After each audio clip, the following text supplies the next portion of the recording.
세계 곳곳의 기후위기 소식 살펴보는 시간이죠. 손에 잡히는 기후, 노광준 PD 나왔습니다. 안녕하세요. 네, 안녕하세요. 오늘은 어디를 갈까요? 오늘은 저 서울 한양으로 한번 가보도록 하겠습니다. 네.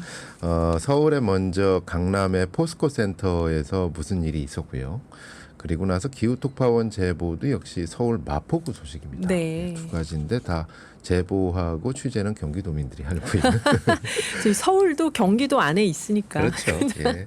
자, 오늘 서울 강남의 포스코 센터로 먼저 가보도록 하겠습니다. 포스코 하면 뭐 본사하고 공장은 포항에 있습니다만 이 서울 강남에 아주 널찍하게 있죠. 포스코 센터. 여기에 오늘 아침 11시에 몇몇의 청년들이 퍼포먼스를 벌입니다. 여기서요? 사진을 지금 보이는 라디오에는 띄워드리고 있는데요.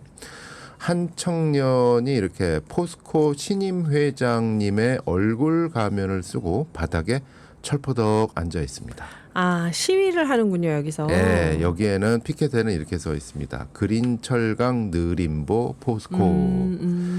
여기하고 대비되는 모습을 여러 명의 청년들이 옆에서 아주 전력 질주하는 퍼포먼스를 벌이는데요. 이게 아하. 이제 포스코의 경쟁사들을 풍자한 것 같습니다. 이 사진 굉장히 재밌네요. 네, 그린철강 시장 8천조 이렇게 이 목표를 향해서 네. 스웨덴의 S사, 독일의 T사, 일본의 N사 이렇게 전력 질주를 하고 있고 저 뒤에 포스코는 그린철강 드림보 이런 피켓을 들고 누워있는 모습, 그러니까 앉아있는 철푸덕 앉아있는 모습. 네. 이게 포스코가 좀 느린 거 아니냐, 기후 대응이. 이런 풍자하는 퍼포먼스였는데요. 다들 달려가는데. 네, 그 경쟁사들은 다 달려가고 있는데 오늘 오전 11시에 있었던 퍼포먼스였습니다. 그리고 곧 이어서 기자회견을 시작했는데 이 청년들이 단순히 어떤 기후 행동가들이 아니라 네. 포스코 홀딩스의 주식을 실제 갖고 있는 청년 주주들이에요. 예, 청년 주주들이 주주로서 이제 포스코 이제 정식 이제 총회가 이제 3월 말에 있는데 네. 3월 말에 앞두고 정말 이러이러한 거를 꼭 해줬으면 좋겠다. 포스코의 정책적으로. 네. 이런 주문을 하는 퍼포먼스 그리고 기자회견이었습니다.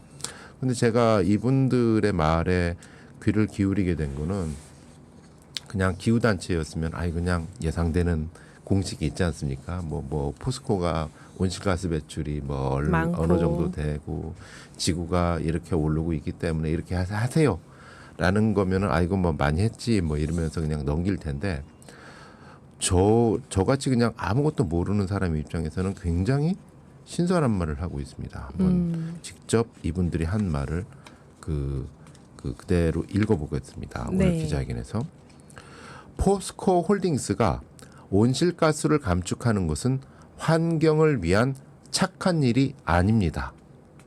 기후 대응은 포스코의 기업 생존이 달린 일입니다. 글로벌 시장 조사 업체 프레지던스 리서치에 따르면 세계 녹색 철강 시장 규모는 2022년에 1억 9,864만 달러인데 오는 2032년까지 약 6조 244억 1,400만 달러, 우리 돈으로 8,170조 원으로 급성장할 것으로 전망하고 있습니다. 네. 그러니까 앞으로는 이제 쇠 만드는데 석탄 대신 수소를 써서 탄소 배출을 1도 하지 않은 걸 이제 그린철강이라고 하는데요. 네. 그러니까 좀 복잡한 용어들이 있습니다만 통칭으로 그린철강인데 이러한 녹색 철강 시장 규모가 2032년에는 8천조 원으로 급성장한다. 이렇게 시장이 바뀌는데 여기에서 빨리 대응하면 이 시장을 굉장히 먹으면서 경쟁력을 확보할 것인데 조금이라도 늦춰져 있으면 다 잃어버릴 것이다. 이런 생존에 얽힌 아주 심각한 얘기였습니다. 네. 이들의 정체는 기후변화 청년 모임 빅웨이브와 포스코 불개미 연대라는 단체입니다. 불개미 연대요. 예, 뭔가 이제 이거는 개미 주주인데 예, 불개미 주주고. 예, 뭔가 이제 그 기후 행동을 네. 촉구하기 위한 주주 행동주의 캠페인의 일환으로 작년부터 결성됐다 그래요. 그래서 실제로 포스코 홀딩스의 주식을 보유하고 있는 직장인 등 청년 주주들과 기후솔루션, 또 엑선 스픽스 라우더, 또 충남 환경운동연합 등 기후단체가 연대를 한 조직입니다. 이날 오늘 기자회견에서는요, 포스코가 사실은 국내 기업 중에서 가장 많은 온실가스를 배출하고 있거든요. 철강 산업이 예, 어차피 쇠를 만들 때는 네. 석탄 없으면 이제 못 만드니까. 예, 못 만드니까. 그런데 온실가스 배출량은 포스코 자신에게도 돌아올 것이다. 왜냐하면 기후 위기가 되면 포스코의 주가가 떨어지거나 포스코가 감당할 수 없도록 향후에 비용 증가 등으로 되돌아올 부메랑이다. 라고 말하면서 이런 예시를 들었습니다. 지난 2022년 태풍 흰남노 피해로 인해서 포스코에 1조 3,400억 원 영업이익 손실이 발생을 했대요. 그러니까 당시 주가가 21만 원 선까지 하락했다. 이게 포스코가 당면한 기후위기의 모습이다. 이런 물리적 피해뿐만 아니라 향후에 유럽 탄소 국경 조정 제도 도입, 또 배출권 거래제 유상 할당 적용 등 점차 증가하는 탄소 비용으로 인해 적게는 수천억, 많게는 수조 원의 손실이 발생할 것까지 고려한다면 기후위기는 분명 포스코 주가에 영향을 미칠 것이다. 이렇게 주장을 했습니다. 그 화석연료 값이 계속 오르면은 어쨌든 포스코에서 제철을 하는 원가도 계속 올라가는 거죠. 네, 여기서 이제 뭐 못 들어보신 그 단어들이 있어가지고 좀 어렵게 느끼실 수도 있는데 차차 이렇게 설명을 드리도록 하겠습니다. 네. 오늘 기자회견 자리에는 실제로 포스코 홀딩스 주식을 갖고 있는 또 하지만 자기 직장에선 ESG 업무를 담당하고 회사원 A 씨가 참여해서 말을 했는데 이분 역시 이런 말을 했습니다. 올해부터 기후공시 제도가 본격 도입되는 것으로 알고 있는데 전 세계적으로 네. 포스코가 지금처럼 탄소 중립을 그냥 마케팅 수단으로만 활용을 한다면 더 이상 ESG를 요구하는 투자자들의 신뢰를 받지 못할 겁니다. 신임 회장님께서 보다 책임 있는 기후 리더십과 행동을 보여야 그린워싱 리스크가 줄어들 겁니다. 이렇게 얘기를 했습니다. 기후 공시 제도가 본격적으로 도입되면 포스코가 기후 위기에 어떻게 대응하고 있는지를 재무제표 공개할 때 같이 공개를 해야 된다는 그렇죠. 거죠. 이제 그 주식 시장에서 이제 회사의 속사정을 어디까지 공시하느냐에 네. 따라서 이제 기후 대응 실적도 공시를 하게끔 돼 있는데 이제 쉬운 기후 공시 제도가 있고 유럽에서 원하는 어려운 기후 공시 제도가 있는데 만약 유럽에서 원하는 어려운 쪽으로 점점 난이도는 높아갈 전망인데 그렇게 되다 보면은 지금처럼 그러니까 한마디로 포스코가 쇠를 만들잖아요. 철을 만들어서 유럽에 만약 수출을 하면 철광석을 어디선가 수입을 해 와서 한국에서 이제 고로에서 철광석을 녹여서 뭘 해서 어떻게 해서 철을 만들고 그걸 유럽에서 수출을 해서 판매하는 전 과정에 탄소 배출량을 다 공시를 해야 되는 겁니다.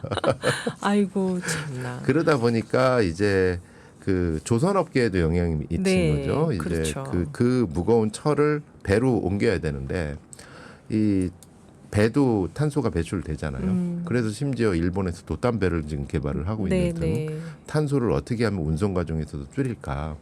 이 정도로 지금 세상이 빠르게 움직이고 있기 때문에 더 이상 걷지 말고 뛰어라라고 하는 그런 외침을 들을 수 있습니다. 근데 제가 궁금한 게 제철은 워낙에 탄소 배출이 많이 될 수밖에 없다고 생각하는데 해외 기업들이 하는 그린 철강이라는 게 뭘까요? 그래서 여기서 나오는 개념이 이제 그린 철강이란 무엇인가인데요.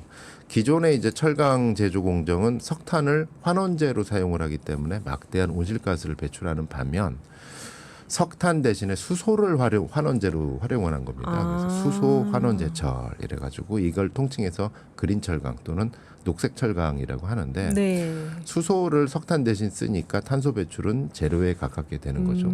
그런데 여기에서도 이제 비용 문제가 가는 거예요. 그냥 수소를 환원제로 쓰는 것도 사실은 쉽지 않은 기술인데 그린 수소라고 해가지고 100% 재생에너지를 통해서 만들어진 수소를 써야 이제 탄소 배출이 없어지는 거거든요. 해외에서는 이 그린 수소로 철강을 만드는 기술을 향해서 기술력을 가진 기업들하고 인수합병까지 하면서 아하. 엄청나게 기술을 확보하려고 하는 겁니다. 이 기후솔루션 자료에 따르면 스웨덴의 철강 회사 사브는 이 그린 수소 기술을 이용해서 독일의 자동차 회사 볼보하고 협력해서 자동차도 쇠를 많이 쓰잖아요. 네. 그래서 서로 공생해가지고 무화석 연료 철강으로 만든 자율주행 전기차를 2021년 10월에 생산한 바 있고요. 아직은 비용이 비싸지만 이런 식으로 만들어 놓고 단가를 떨어뜨리면서 선점하겠다는 전략이죠. 독일의 티센크루프라는 역시 포항제철의 경쟁사는 네. 오는 2026년까지 250만 톤 규모의 수소 환원 제철소 건립을 추진하고 있고요, 실제로. 룩셈부르크의 아르셀로미탈은 작년 3월에 데모 플랜트, 그러니까 시험 가동 설계에 이미 들어갔습니다. 이 외에도 아주 미국이나 캐나다에서 탄소 없이 쇠를 만들 수 있는 기술을 어딘가 스타트업에서 만들었다 네. 하면은 요 외국 업체에서는 아예 그 회사를 사버려서 아. 기술을 가지면서 만들어가는. 네. 그러면 외국에서는 왜 이런 식으로 지금은 이게 비용이 비싸거든요. 네. 꼭 뭐 돈이 남아 돌아서 그런가? 그게 아니라는 거죠. 알고 보면 미래에 대한 투자일 수밖에 없는 게 지금 다른 기사를 한번 검색을 해봤어요. 네. 자동차 업계에서 나온 기사입니다. 네. 세계 자동차 업계가 지금 탄소 배출을 적게 하는 저탄소 철강을 확보하기 위해서 안간힘을 기울인다는 소식 혹시 들어보신 적 있으신가요? 지금 들어봤습니다. 네. 그러니까 서울 파이낸스 기사에 따르면 볼보, 벤츠, BMW 등 세계 주요 다국적 자동차 제조사들은 저탄소 철강 확보에 열을 올리고 있다. 네. 왜냐하면 오는 2026년부터 유럽 연합의 탄소 국경 조정 제도 시행 예고에 따른 대응책으로 풀이된다. 이 유럽의 탄소 국경 조정 제도가 사실상 탄소 국경세로 가는 전 단계인데요. 네, 네.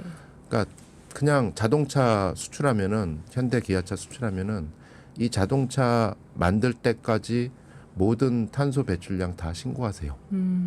해가지고 신고하고 거기에 따라서 탄소 얼마어치에 샀는지 다 금액까지도 하세요.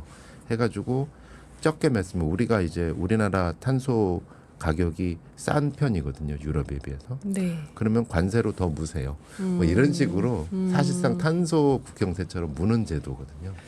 어허, 이게 얘기가 굉장히 그 간단한 얘기가 아니네요. 네. 그래서 청년 주주들은 어떤 주장을 했는지 이게 근데 다 내일 이어서 마저 할까요? 아니면 지금 마저 그러시죠. 안 그러면 기후톡파원 기후톡파원. 얘기 못 할 것 같습니다. 마포구도 네. 가야 되니까. 네. 여러분 그린 철강에 관한 얘기는 내일 손에 잡히는 기후에서 마저 하겠습니다. 자, 그러면 기후톡파원 사연은 어떤 네. 사연인가요? 마포구에 설치된 그 청취자 윤나무님의 기사 제보인데요. 이것도 네. 사진을 띄워드리도록 하겠습니다. 겨울이 끝났는데 겨울처럼 지금 마포구에 가로수 조명이 아직도 설치돼 있다. 아, 지난 10일 헤럴드 경제에 따르면 마포구 망원시장 근처 한 도로에 한 1km 가량 도로 옆 가로수에 빠짐없이 전등 장식이 달려 있습니다. 크리스마스 때처럼. 예. 네. 그러니까 모든 가로수를 고온의 전등과 전기줄로 칭칭 감아놨는데 문제는 겨울도 지났고 밤에는 여기 주변 상가들이 다 8시 전후로 일찍 문을 닫아서 지나가는 사람도 없는데 네. 아까운 전기 낭비에 나무들 건강만 해친다라는 아, 지적이 이렇게 해놓으면 있습니다. 나무들 건강에 안 좋은 건가요? 예, 실제로 산림청 국립산림과학원에 따르면 이제 지금 봄을 앞둔 시기잖아요. 네. 나무도 이제 겨울잠에서 깨어나서 봄을 준비하는 이 시기에 어이, 저게 보이는 라디오 영상 보니까 네. 저 대단하네요, 지금. 저렇게 칭칭칭칭 전기줄을 오. 나무 온몸에다가 감아놓고 불을 네. 켜게 되면은 낮 동안 밤에도 얘들이 자야 될 시간에 야간 호흡량을 증가시키고 그래서 낮에 축적한 탄소를 더 많이 뿜게 된대요. 네. 그래서 탄소 배출이 오히려 늘어난다라고 합니다. 나무가 탄소를 흡수해야 되는데. 그리고 상장도 방해된다. 이게 실험 결과 나와 있습니다. 예, 소중한 기사 제보 주신 윤나무님께는 연천군에서 드리는 남토북두연 전살 10kg 보내드리도록 하겠습니다. 이 사진의 충격이 계속 이어지네요. 오늘 추천하실 곡은요? 네, 나무 생각하면서 이 노래가 떠올랐습니다. 버즈의 가시. 감사합니다. 노광준 PD였습니다.